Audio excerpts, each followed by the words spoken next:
Hey, it's Liz from No Trace. In this video, I'm going to show you how to make a super simple mini wallet.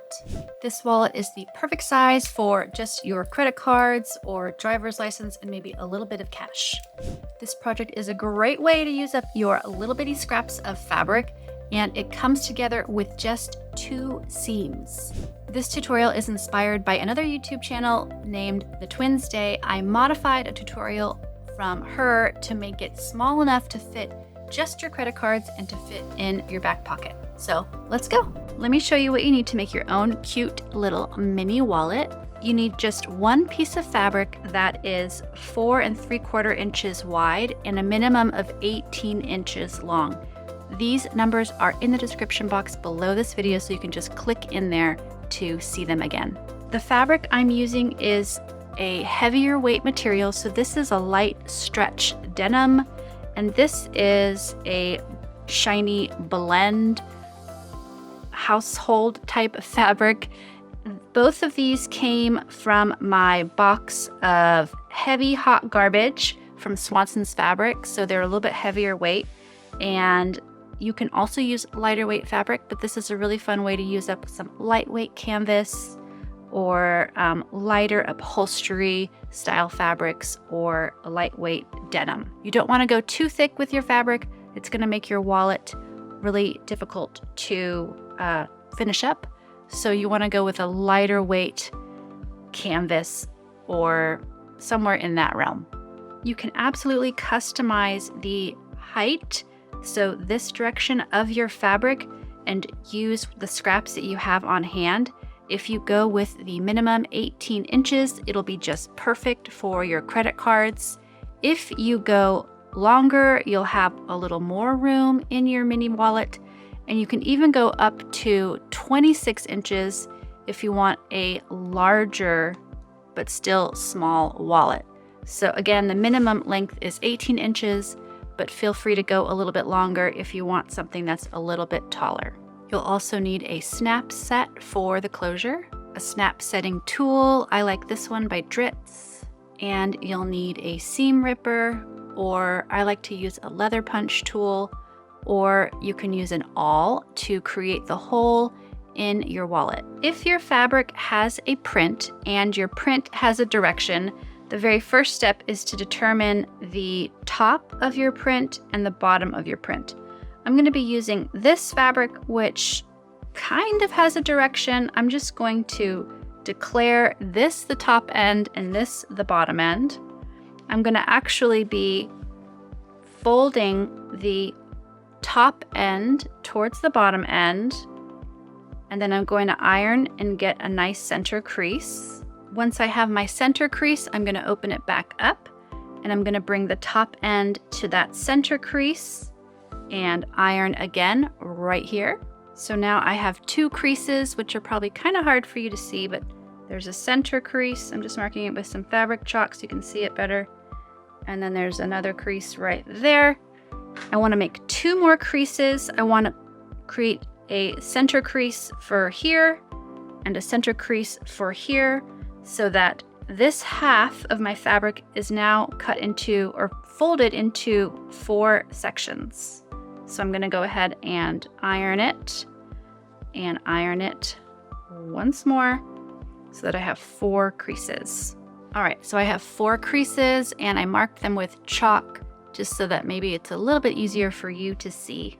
Then I'm going to bring the top edge up to the second crease line, and then I'm going to bring these 2 pieces together and bring this edge up to my center line. So now I have 2 folded edges here, and you can see the wrong side together there, wrong side together there. So once you have this half of your wallet fabric folded up, flip your material over, so now you're looking at the right side, and you're going to fold one more time, bringing the right side to the right side, and then press with the iron. The next step is to bring the bottom edge of the fabric over to the other side of your wallet and just line up these edges with each other, and then you can pin or clip your wallet together, and you're just going to sew along these two edges with a 1/4 inch seam allowance. At the machine here, I'm going to go ahead and sew with about a 1/4 inch seam allowance, and I want to make sure to back stitch at the beginning and the end. I'm just doing these two sides. I'm not sewing the area where I can see all those folds, and I'm not sewing this folded spot either.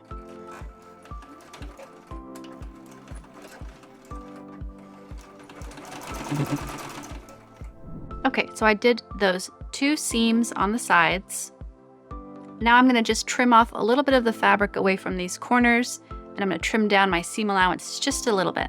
And as always, I am saving my tiny bits, going to put them in my tiny bits bin, and these can be repurposed as stuffing. If you're working with all natural fibers, you can also compost your tiny bits. Now I want to find the opening. So the bottom of the wallet has two folded edges, and then it has two raw edges. This is my opening where I'm going to turn my wallet right side out. And of course, my handy dandy chopstick is not next to me. So let me go grab that. Okay, I got it. So I'm just going to go push these corners out really well. And then you have this raw edge, which obviously you don't want. So what you're going to do is go into your folds and flip this whole bottom edge around so that the raw edges are now on the inside. You want me to show you again? Let me show you one more time. Okay, so we turned our whole wallet right side out, and we have these two visible raw edges. So we want to go into that folded edge and just push the raw edges to the bottom so that now you can see the mini wallet is almost done. And I'm going to get in here and push out the corners with my chopstick.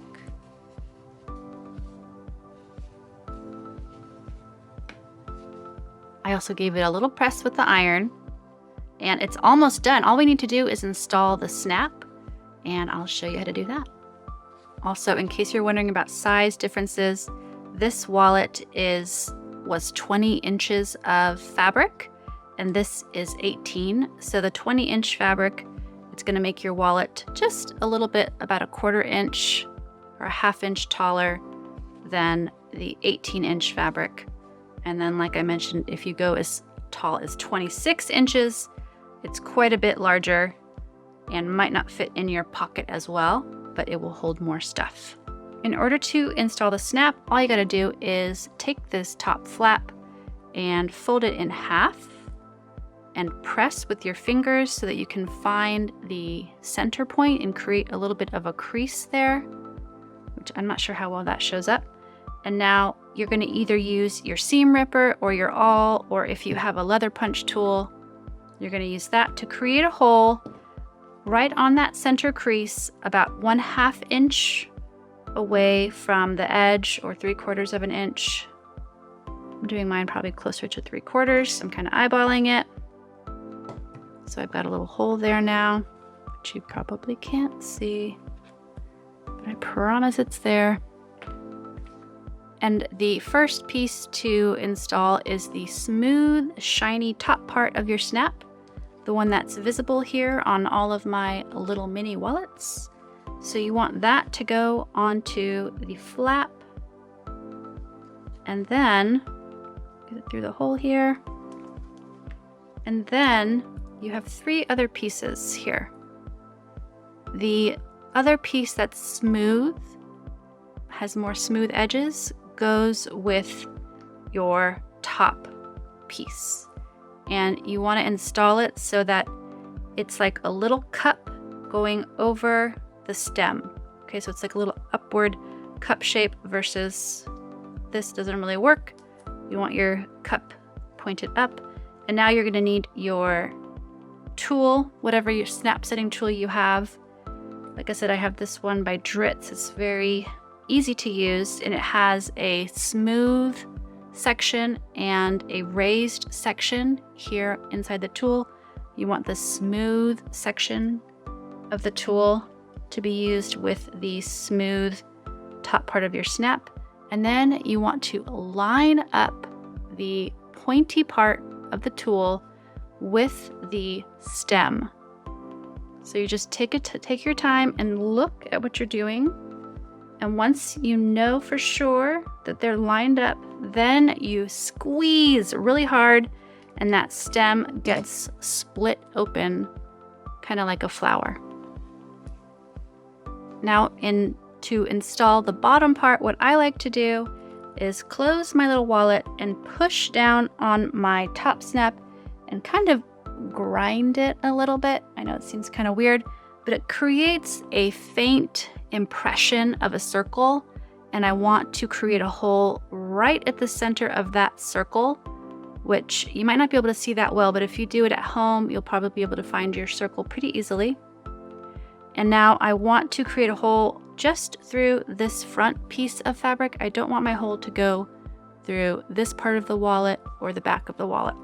So I'm going to get my leather punch once again and create a hole right in the center of that impression. And then I take the post with the flat back. It goes into the wallet and the post or the stem comes out of the wallet.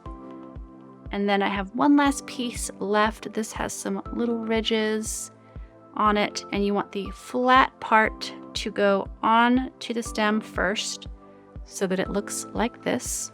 And then I'm going to take my snap setting tool and I'm going to change the setting so that now I'm working with this flat raised section of the tool. And once again, I'm going to get my snap in between the plastic setting piece and the pointy metal tip. I'm going to get that metal tip right inside the stem and then just squeeze. And once again, the stem will split and look kind of like a flower.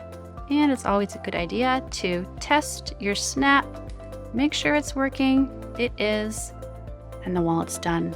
The wallet's done. It's so cute and I absolutely love this size. It's perfect for when I need to run a quick errand and I don't want to bring my whole purse. Click in the description box below this video to head over to Swanson's Fabrics and get some of your own heavy hot garbage. They are doing great work to make sewing more affordable and also keep textiles out of the landfill. So check them out.